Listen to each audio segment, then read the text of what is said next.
Welcome back to the online classes. This is your S.st lesson of level 4. Today we are going to start chapter 4, Story of a Book. We have read stories of many things, but today we are going to read Story of a Book. It means that how book was formed, how it was created. Today we are going to read this. Now let's start reading. In previous classes, you have studied that man's best friend is a book, which provide knowledge, pleasure, understanding and skill, and in return asks nothing. Through books we can get the information of our past and can know about their society, culture, government, royalty, scholars, artists, etc. Have you ever thought of a time when there was no book? What people did at that time? You have been told that in ancient times people used to live in caves. Means they did not have any books. They had no idea how to write, but that doesn't mean that they did not know how to spend their free time. They did tell stories, poetry, but everything was either verbal or they used sign language to express themselves. Books are man's best friend, and books provide us many informations about our past. पुराने ज़माने में जब लोगों के पास books नहीं थीं, तो वो एक दूसरे को कहानियाँ सुनाकर या इशारों के ज़रिए बातें करके तो अपना फ्री टाइम स्पेंड किया करते थे. One major problem with verbally told stories was that they might not be remembered as they were told, and as all stories and poems were passed on to generations after generations, many things could be irrelevant, some might be forgotten, thus the active story or poem's theme and moral of the topic. After some time, as people got settled, organized communities, developed societies which gave birth to culture and civilization, they also reformed their sign language. Gradually, the sign language changed in proper writing, script enabling people to note down actual events as it is, and giving hope that the future generations would get the original material.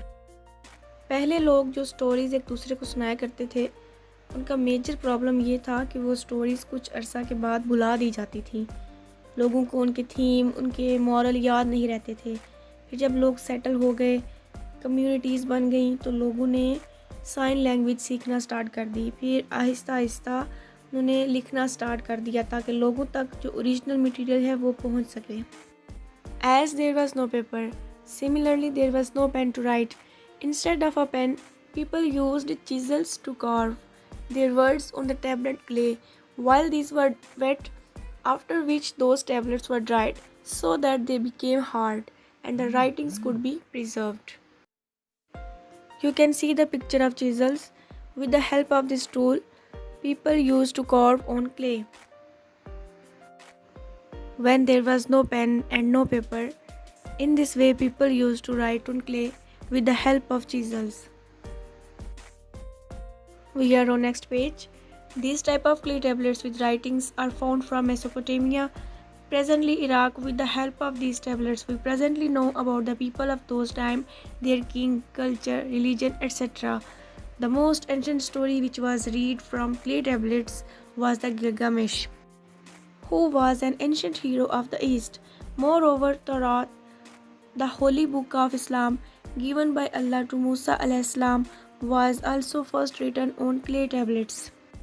As the time passed, people became more advanced. They soon learned how to make leather and started writing on it. From here onwards, we see the use of pen and ink.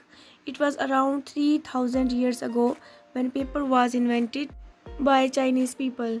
Besides Chinese people, paper was made by those people who lived in a small island of Mediterranean Sea, but both of them had no connection at all. At first, there was nothing to save the paper, so people rolled them in scrolls. This is the picture of Gilgamesh, and its story was written on clay tablet. Later on, when people gradually became advanced, they learned bindings and thus first books were produced. At that time, paper was very expensive and those who knew how to read and write were very limited. In olden days as well, there were famous poets and writers. One of the greatest poets of those times was Homer, a Greek who lived around 2800 years ago. In spite of the fact that he was blind, he wrote the greatest poems of the world called Odyssey and Iliad. When Islam was introduced in Arabia almost 1400 years ago, people were using all sorts of materials for writing. We have seen verses of Holy Quran written on the bones of camels, dead branches of date palm, leather, and cloth, while some were even noted down on papers. Reading of page number 16 and 17 has been completed. Now underline the important statements and read it carefully. Stay blessed. Allah Hafiz.